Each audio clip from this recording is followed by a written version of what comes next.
if you're at all familiar with Tyranitar in Gen 3 OU, you'll know that he's the absolute menace. And the reason for that is because, well, one of its many sets among Choice Band, Mix, etc., is his Dragon Dance set. And if your team is not prepared for it, as you'll see the clips here, he would just bowl over your entire team, or if he doesn't bowl over your entire team, what he's going to do is blow a hole through it, which will leave the rest of your guys to clean up. And obviously there's counterplay to Tyranitar. It's not like he's impossible to defeat, and if that was the case, he'd probably be in Ubers. But he's just the number one Pokemon in the tier. So I asked myself, well, what if I put this exact set in the main game, in Kanto, in Fire Red Leaf Green? Now you're probably wondering, how can you do that? Because you can't get them until the National Dex. Well, if you do some arbitrary code execution, you'll be able to unlock the National Dex before you beat the Elite Four, like way before. Like I'm talking Celadon City. And when you do that, you can catch every Pokemon on the islands, including Larvitar. And if you were to breed a Seadra and a Lapras, and then the Lapras with the Larvitar, you'll be able to get a full-on Dragon Dance Larvitar line in the main series games, in Fire Red Leaf Green, before you beat the game. So you get to have a Tyranitar throughout your entire journey. And you'll see me here going to the various islands because, well, I could just do that. That's how powerful arbitrary code execution is. And if you're curious about how to do that, Papa Hefe has a great video on how to do it. So without further ado, I'll give the caveats. So I've already defeated the first 4 gyms. I've defeated the 5th rival battle because obviously I did not have Larvitar at this point in time. But the rest of the game I'm going to be steamrolling with my good friend, and you will see that shortly. So the bread and butter of this run is Dragon Dance. And of course, for the uninitiated, it increases your speed and your attack. But that's not all that I have. I have Taunt, and the reason why I use Taunt is because Koga is known for using Toxic, Smoke Screen, and very annoying status effects. And just hell-bent on stalling your team out with just double team, Smoke Screen, and Toxic. And this just allows me to set up on this poor little coughing. Just a few taunts and a few Dragon Dances, and I should be able to just one-shot everything Koga has, with the exception of Wheezing at the end. And you're just gonna see Mr. Pupitar just absolute bully him. And I do have the P.E.K.K.A. Berry equipped, so if I get poisoned the first time, I'm able to cure it for whatever reason. Like, for example, these like random sludges. And you see the taunt comes in mighty handy against these guys. That's their bread and butter. It's just status moves, and taunt prevents them from using it. So with a mix of taunt and Dragon Dance, as well as a favorable typing resisting poison, you can effectively just bulldoze all of these goobers. And of course, you see that miss, Smoke Screen, so of course there's a little bit of RNG involved because Rock Slide is notoriously unreliable because of its 90% accuracy. I forgot who said it, but someone said that if it's not 100% accurate, it's 50% accurate. And basically now, what are my odds after one Smoke Screen? 2/3 of 90, what is that, 60? So I'm basically hitting Hypnosis here. So however I win, I have no clue. And like I alluded to earlier, Wheezing survives.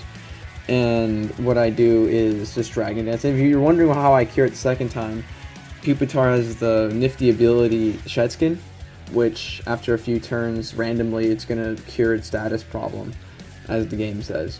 So there you go. Koga, nice easy win. A great introduction to the terror that Pupitar and Tyranitar are going to unleash on Kanto.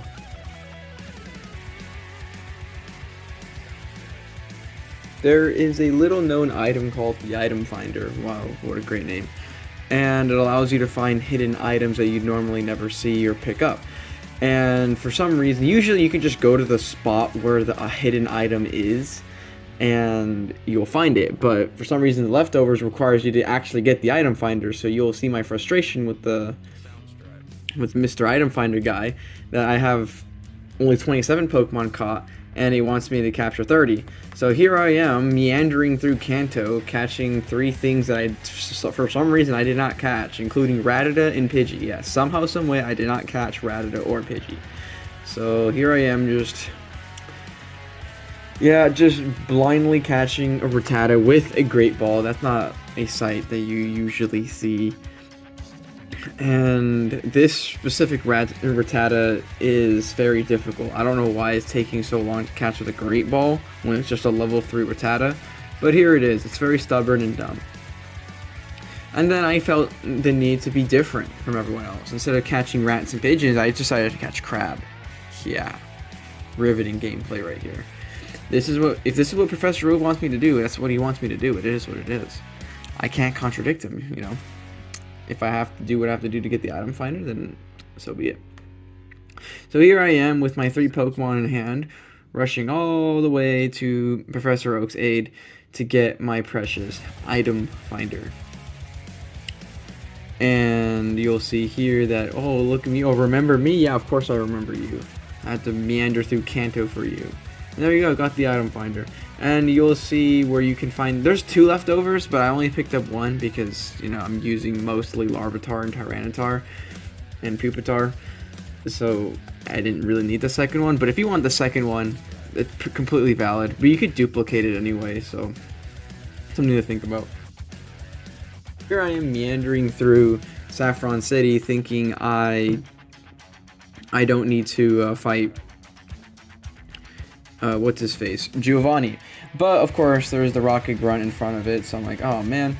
So now I have to defeat Giovanni with my dudes. But thankfully Pupitar makes very, very, very short work of all the Rocket Grunts, and of course Mr. Giovanni over here, who literally uses ground and rock weak Pokemon, and his Kangaskhan does not have a fighting type move or a ground type move. There's nothing he could really do to actually pose a threat, including this Rocket Grunt right here with the Cubone. I don't know what he thinks he's going to accomplish doing this, but you'll see there, Dig just one-shots him because I'm more than 10 levels ahead. And then Marowak over here. Marowak actually, these type of bulky ground types do pose a problem for him because I don't have a super effective move against them, and I have to either set up multiple Dragon Dances or start taking hits, and that's not something I really want to do. So that's just something to think about when using Pupitar and Kanto. Again, completely unintended, but here I am. And of course, Giovanni appears with his really pathetic ragtag team of Pokemon. What, Nidorino? I'm not threatened by it in the slightest. You can use Poison Sting all at once. I have Shed Skin. It's going to cure it. It's fine. So, after 1 boost, I one-shot Nidorino with a Dig. Stab boosted Dig, by the way. And Nidoqueen, which is also stab boosted Dig with a Dragon Dance boost. So it's safe to say that despite Nidoqueen's bulk, it's a little too much for Miss Nidoqueen. I get poison, but that's okay. Shed Skin will usually takes care of these kinds of things. There you go, literally the next turn thereafter. And you're going to see something crazy. Look at that flinch. Beautiful. I don't have to worry about it at all. This is giving, if anyone has played competitive Pokemon, they'll just sense the agony in Giovanni getting flinched by a Pupitar. And of course, Rhyhorn gets dispatched with single Dig. I know, riveting gameplay. But it does show the power of boosting moves in this game, especially Dragon Dance, when you shouldn't really be getting Dragon Dance at this point in time. And it's just great on a Pokemon like a Pupitar. And if you thought Giovanni was a joke, wait till you see Sabrina. Get this, all of her pokes have low physical defense. So what do you think is going to happen when they encounter Stab Boosted Rock Slide after being further boosted by Dragon Dance? Yeah, it's not a really pretty picture. And everything she has just falls to a single Dig or Rock Slide. Mr. Mime, don't worry about that, just pelt rocks at it. And one other oddity that Sabrina has is a Venomoth. I still don't understand why she has a Venomoth. Maybe for flavor? I am not sure. And then her prize, Alakazam, goes down to a single Rock Slide. And notice how I outspeed. That is the marvel of EVs, because if you look at their base stats, Pupitar shouldn't be outspeeding anything after +1. Here I am meandering through Pokemon Mansion to get through it, and I don't want to make it sound like Pokemon Mansion is redundant or useless in any way, shape, or form. I actually, when I first played through the Pokemon Mansion, I found it to be extremely fascinating. And if you are a lore junkie, there are pages everywhere where you can see pages on Mew and Mewtwo, which, you know, if you watch the Pokemon anime and are attached to Mewtwo and Mew, then you can see more of all about them through these pages. And of course the dialogue here from the grunts are also really fun. And make sure to pick up Solar Beam, because if you're using a grass type, it's 120 base power and you do not want to miss it. Blaine. Using fire type Pokemon against my rock dark type, not dark yet, but rock ground type with good special defense. So it obviously doesn't end well for him. And especially because even if his Growlithe and his Arcanine have Intimidate to lower my attack, it doesn't matter. I'm outputting way too much damage for them to handle, especially after 2 Dragon Dance boosts. And yeah, everything just falls to either a combination of digs or rock slides. And notice everything here doesn't have great bulk, which fire types are not really known for their hit-taking abilities, which kind of sucks. I think maybe later on in the next few gens we can have a defensive fire type. The only one that I know of is Skeledirge, and that thing operates really good in Scarlet and Violet Ubers against the big legendaries like Koraidon. But the fire types around here in this game are, let's just say, less than stellar. Arcanine and Charizard are really good though, so if you just feel the need to burn your opponents, then you know what, it doesn't hurt. But against the Pupitar, yeah, everything kind of just drops. Inside Giovanni's gym, I decided to level up to level 45 so I can have a fair shake at Giovanni himself. And you'll see the taunt actually work wonders against Sand Slash, because as you know, it's spam Sand Attack, and Sand Attack of course lowers your accuracy, which is just the most annoying, anti-competitive, lazy ways of creating difficulty. So taunt just completely shuts it down. And what's even crazier, Sand Slash has such, you will see the effect of bulky grounds, because they really love taking Pupitar's attacks. Even if it's stat boosted, even if after it's like 2 Dragon Dance boosts, Sand Slash and Marowak just eat up Pupitar's attacks, which kind of sucks. But you'll see everything else this trainer has is just reduced to rubble. I can imagine a Pupitar just digging and then just striking a Graveler, and these guys not knowing what a Pupitar is, just seeing this beast for the first time. But you know, I don't feel bad for him because, well, it's my Pupitar. Sorry, Kanto. My Pupitar, so it's just better. I'm sorry, I don't know what else to say. So, I take a crack at Giovanni, and you'll see very quickly that Pupitar actually cannot win Giovanni, and you'll see why. And the reason why is because every single Pokemon that Giovanni has, they have Earthquake. And obviously that it wouldn't be too much of a problem in a vacuum because everything is weak to ground. So if I could just get 1 Dragon Dance boost and dig through everything, I'll be fine, right? Well, you'll see later on that that can't work. And the reason why it doesn't work because Earthquake has a fun quirk.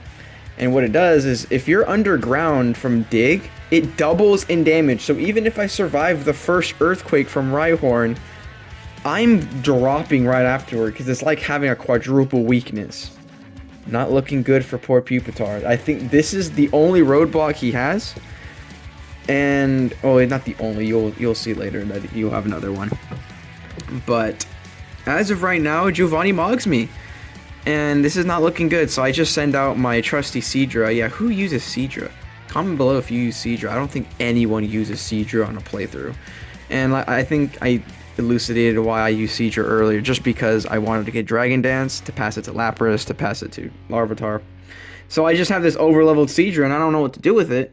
So here I am just destroying Giovanni and taking revenge on bullying my poor Pupitar. You don't get to bully Pupitar, okay?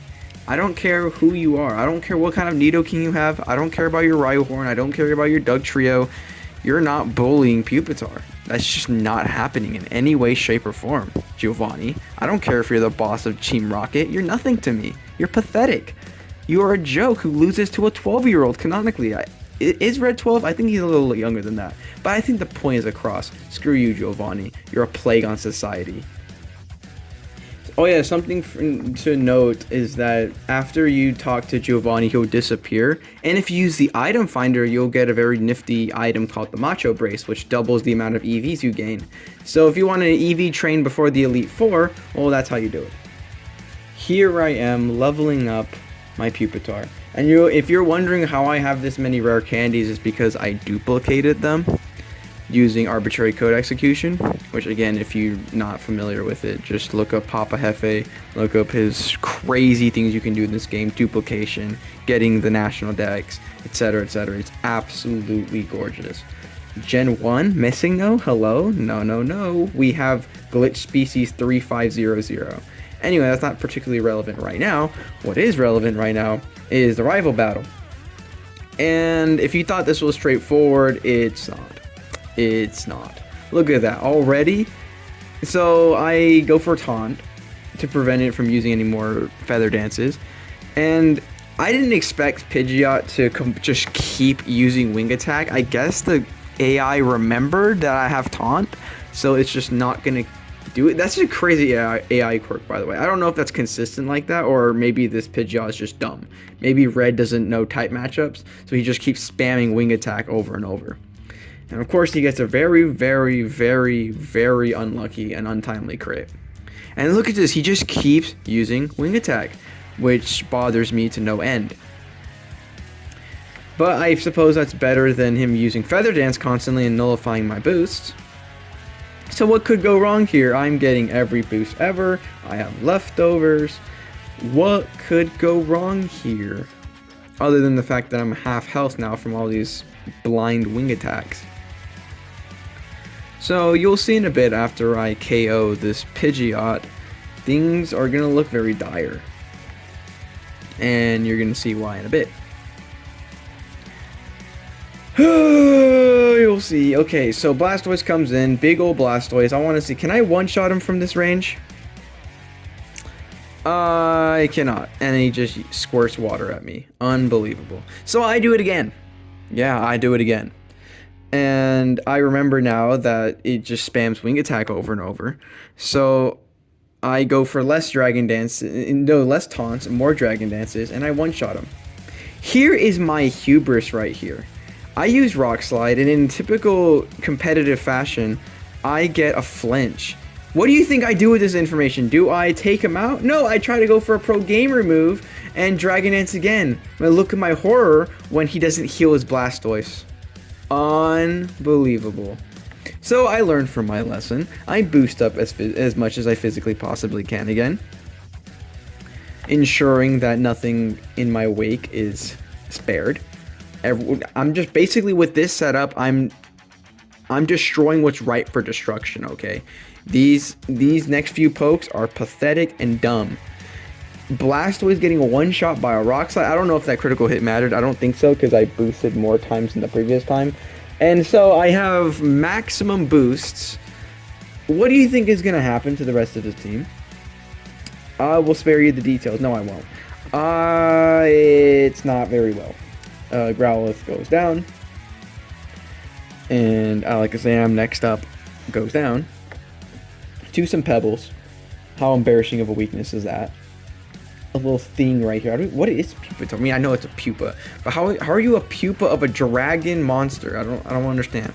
I don't need to understand though. It's awesome. It looks cool. And then poor sad little Rhyhorn. I decided to do power play and just use Crunch, not because it's actually effective against them, just to humiliate them. just to rub it in, a little more against Gary, because why not? You're getting destroyed by a rock ground type. You should be embarrassed by yourself. I teach him Earthquake because obviously it's a great move and you're going to see its various applications. And you're going to see here, don't worry how I got so many rare candies, just worry about the... here's a duplication glitch actually. I'm giving him mail and the mail is actually being converted into rare candies. Name a more broken glitch than that. So I have enough rare candies to get him to 52, 53, 54, and 55. And 55 is the magic number because 55 allows me to become Tyrannisif. Let's go. Only Jimothy Cool fans and SPL gamers would know who Tyrannisif is. It's just French Tyranitar, don't mind him. So here I am meandering through Victory Road. Now, what am I going to talk about for the next 5 minutes? We'll see. We'll see if my yapping game is elite or not. Please don't leave after that. But that's not the point. The point is that Tyranitar makes everything trivial. And you see that ability, Sandstream? Sandstream basically chips down the opponent, and since you're a rock type, it's not affected by the sand. So everything else is getting a 1/8. Is it one? No, it's 1/16 damage every turn. So if I for some reason don't one-shot anything, which is just very unlikely considering that my Tyranitar's frankly over-leveled, even if I do escape a damage range, the sand will pick it up for me, and you're going to see how useful the sand is in getting Pokemon into range of my deadly attacks. Of course, this Ninetales, I don't think I really needed Sand Chip to defeat the Ninetales, but it's nice to have anyway. And I don't know if this Earthquake, the chip mattered. It probably did against the Wartortle. Seeing a Charmeleon on another trainer is kind of bizarre to me, just because of the fact that I don't know where they get the starter Pokemon, because they seem to be elusive and rare. But you know, they're the cool trainers, okay? They're the cool kids in school. Of course they can get a Charmander at any point in time. They can just choose whether or not they can have it. Okay, Game Freak. Isn't that nice to know? And of course, here I save because some of these trainers are actually somewhat tough, and especially the water type ones. But it's okay. Dragon Dance and Rock Slide is a great combination. And I avoid as much trainers as I physically possibly can, well, except that guy who just bumped into me. And here I am, just leaving Victory Road. If you don't know how to actually go through Victory Road, a lot of these few clips will actually show how to get out of it. I don't know who doesn't know how to get out of Victory Road at this point in the year of our Lord 2025, but you know, here we are. And if you see me use a Phanpy to clear these rocks, which is just funny because again, you can't get Phanpy in game, little cute elephant. But of course, with arbitrary code execution and the national decks, you can just go to whatever island Phanpy is, and you'll just catch him because you can feel like it. Because I feel like it. I love Phanpy. Anyone who doesn't like Phanpy is an enemy to me. Okay, how do you not like the cute blue elephant? That is an impossibility that, frankly, even scientists can't calculate. Okay. It is both a statistical improbability, but it's also a moral statement if you don't like Phanpy. Because if you don't like Phanpy, I'm gonna have problems with you, okay? I'm gonna have to find you in some way, shape, or form and harm someone you know before I harm you. But just to send a message. Just a little fun mechanical quirk is when you glitch the game like this, when you get the national decks before you're supposed to, what happens is the updated Elite Four shows up, not the first iteration of the Elite Four. So the game thinks you already defeated the Elite Four. It just fire red, leaf green things. And as a result, I'm getting my Tyranitar to level 70 with the various rare candies that I duplicated. And on the way, I got a Staryu, and then raised it up to a Starmie, and then of course used a bunch of rare candies to get it to level 70, because I am not grinding to level 70 by myself. Okay, that's an unreasonable level. I mean, it's not that unreasonable, it's The Versus Seeker does trivialize things, and I love the addition of the Versus Seeker, by the way. Do not get me wrong. But the fact that I could just duplicate a bunch of rare candies in the base game, like this is on hardware, is amazing. We finally made it to Lorelei. Do you think a bunch of water types and an upcoming ground type is going to be too much for Tyranitar? Well, I need to remind you that they're partly ice type. And because they're partly ice type, they're either taking neutral or super effective damage to rock type moves. So of course I just need one Dragon Dance, that's all I need. The Pillow-Swine does take the rock slide, so it's a damage range whether or not I one-shot it. That's why I was considering using Brick Break, but it really wasn't necessary because a 2-shot is fine as is. Big old bulky Cloyster, well, it doesn't matter. Sandstorm chips it into range, then one-shots. And then Lapras comes in, takes Sandstorm chip, and then gets one shot. Riveting gameplay, I know. But it's just fun to see the full extent of this game. If you, not master, but if you just know what certain Pokemon can do, you can trivialize a lot of the Elite Four, you can trivialize a lot of the trainer battles. You don't have to prepare the craziest team ever. You can just get a few of them here and there, because if you take advantage of their Pokemon's vast move pool and their dual typing, you're going to be able to just get like 2 or 3 Pokemon you can steamroll the Elite Four, as you'll see that I'm doing right now. And again, if you're wondering why I have so many elixirs, is because again, that duplication stuff that I've been doing. So yeah. And you're going to see my good friend Bruno. Yes, my good friend Bruno. And he's not very doable, and you're gonna see why in a bit. So he leads off with Steelix. I set up Dragon Dance, thinking I'm so cute and I can do it. And then Iron Tail, okay, it's fine. I can leftovers out of range. Nope, defense drop. And because I have a defense drop, the next Iron Tail is gonna drop me. So I can set up all the Dragon Dances I want. I'll evolve. So that's attempt number 1, not very good. So I try it again, thinking I can do it.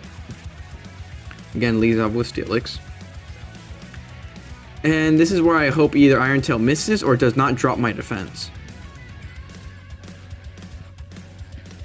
And he gets a critical hit and a defense drop. What is Bruno giving his Steelix? Crack? Hello? And of course, because I thought, okay, maybe I can one-shot the Steelix from here, right? Nope, I cannot, because I don't have stab on it. So I try him again.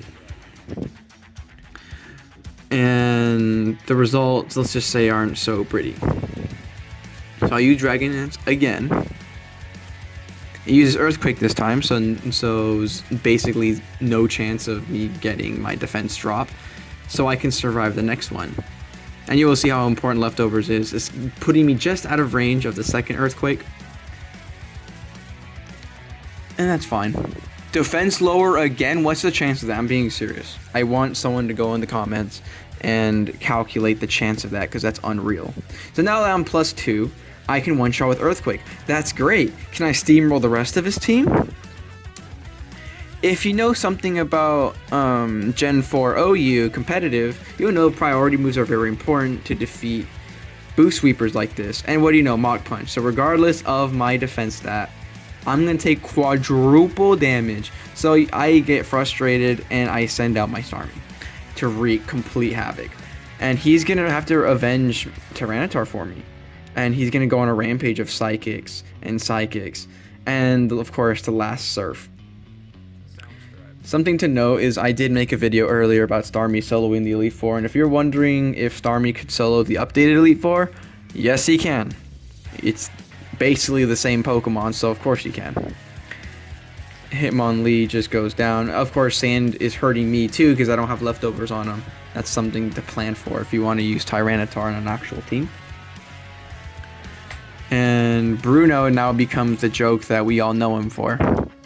Assuming you have the proper Pokemon. So don't send a Rock Dark type against fighting types. You're basically asking to get punched. And punched. and punished. You will see the importance of berries.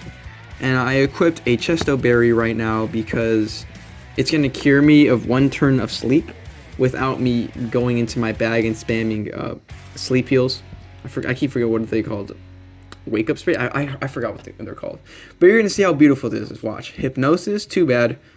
Chesto berry wakes me up. And then I get a free Dragon Dance. I think that's fascinating.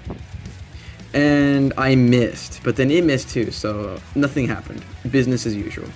Something I learned is that after 2 turns of sand, Crunch can one-shot, and notice Crunch is a special move, so it does not get boosted by Dragon Dance at all. So don't think that your Crunch is getting boosted too. This is not Gen 4, where the physical special split is in place.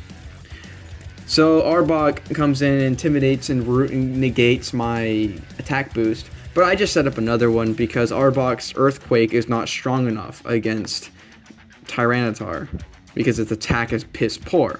I don't know who decides to use Arbok, especially this late into the game, but Agatha decided to. Now we have Mischievous, which has piss poor defense. Have you seen Mischievous's stats? It's embarrassing. I don't even know how that's a fully evolved Pokemon. Well, not quite, because in Gen 4 they thankfully gave it an evolution, Miss Maggie is. And then you'll see here Gengar in Gen 3 OU fashion just gets bodied by Rock Slide. And then I get to level 72. Crobat. Oh, I have +2 Dragon Dance, so it's not an issue. I can outspeed in one shot. Agatha. This was probably the easiest Elite Four member, other than Lorelei, which I actually think Agatha is a little easier when you have the Chesto Berry equipped. Lance took 2 attempts, and you're going to see why shortly. So I thought I will be in the clear, because I'm being serious. I did not check Lance's Gyarados' moveset at all, because I thought it will be like the first time where Gyarados' moveset consisted of the piss poor Dragon Rage. So I went under the assumption that, I think it, because I played it before, obviously, I played this game several times before, but so I know it had Earthquake, and I knew its Earthquake would be pitiful. But Thunder Wave, and if you know what it does in these games is it lowers your speed by 3/4, so unless I get 4 Dragon Dance boosts, I'm not outspeeding anything. And what do you know, full para, yeah, this is not looking good at all. So I go for another attempt. And I realized I had a Cherry Berry, which allows me to cure my paralysis in battle. So I get to have 1 free Dragon Dance off. But my only worry was, can I one-shot the Gyarados without a boost? But turns out being 4 levels over and having a legit Tyranitar is more than enough. So it gives me the Thunder Wave. And watch this. Berry eaten. Isn't that great?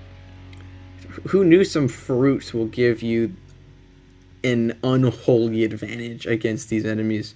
So Gyarados falls predictably after 1. Dragonite comes in and has Earthquake surprisingly, but if you saw what Gyarados' Earthquake did, it didn't really do too much. So I got the liberty of setting up another Dragon Dance. And because Dragonite is, well, weak to rock, even after +1, it's good enough to take it out. So there goes Dragonite, big old Dragonite. And then if you know that Dragonite gets outsped in one shot, his Aerodactyl is going to get outsped in one shot. Which is just a funny sight because, again, Aerodactyl's speed is actually incredible. He's almost like a Choice Scarfer in Gen 3 OU, which if you don't know these competitive terms, it's fine. It's fine, okay? I'm not going to get mad at you, okay? I might, actually. Anyway, Kingdra survives, but it uses Dragon Dance instead of Surf or Hydro Pump. And you're going to notice how beautiful Sand is. It puts it into range, takes it out by itself. Isn't Sandstream one of the best abilities in the game? And then, of course, second Dragonite comes out equal level to me after a boost. Yeah, it's not surviving in any way, shape, or form. Here at last in the champion fight. How much can Tyranitar pitch into this fight? Well, a lot better than you think. You think it's pretty bad considering Heracross, right? You can just one-shot me with Brick Break, right? Right? Heracross goes for Rock Tomb to lower my speed. I'm like, okay, that's fine. I'm sure he has Brick Break, right? And then I look up his moveset. His moveset is Mega Horn, Earthquake Counter, and Rock Tomb. Nothing that can actually one-shot me. And so the AI keeps wanting to lower my speed instead, because obviously that does make me easier to deal with, instead of just clicking the objectively correct move in Mega Horn. So because I have like 3 boosts, Heracross goes down, predictably. And then it sends in Arcanine for some reason to lower my attack, which is just comical, because it just gives me another opportunity to do another Dragon Dance. And if I can do another Dragon Dance, then I outspeed everything. Yes, everything. And of course, even if the Iron Tail landed, it would not have done any significant damage because it is quite weak. Okay, Arcanine is not weak. He is a good poke, and he does have 31 IVs in every stat, but it's not enough. And here's the one I was worried about the most, because it's bulky, and I thought I'd need to 2-shot it. But apparently not. Apparently some Pocket Sand and some Pebbles can one-shot Executor after +2, so that's great. That's great information to know. Blastoise. Big ol' Blastoise. 2 levels higher than me. Bulky Pokemon. Can the Pebbles... can they do it? And they did, which is actually surprising to me. And then, of course, it sends out his own Tyranitar, which, because his Tyranitar sucks, I get to one-shot with Earthquake and outspeed it, taking it out. Alakazam, well, you saw what Sabrina's Alakazam could do, i.e. absolutely nothing. And just notice, if you remember playing Gen 3 OU, you'll know that even after a Dragon Dance boost, Sceptile and Alakazam can outspeed you. But of course, this is the base game where I have EVs and the speed boost from the badge, so I can outspeed Pokemon like Alakazam. And there you have it, Tyranitar. What happens when you insert a Tyranitar into Kanto? Well, a lot, actually. You don't have to deck out your team filled with a bunch of nonsense. Instead, you could just cheese your way through everything. I wonder what dance Tyranitar does. Do you think he's doing like some really embarrassing dance or the coolest dance you've ever seen in your life? I don't know. Whatever works. Anyway, take care, guys, and I'll see you next time.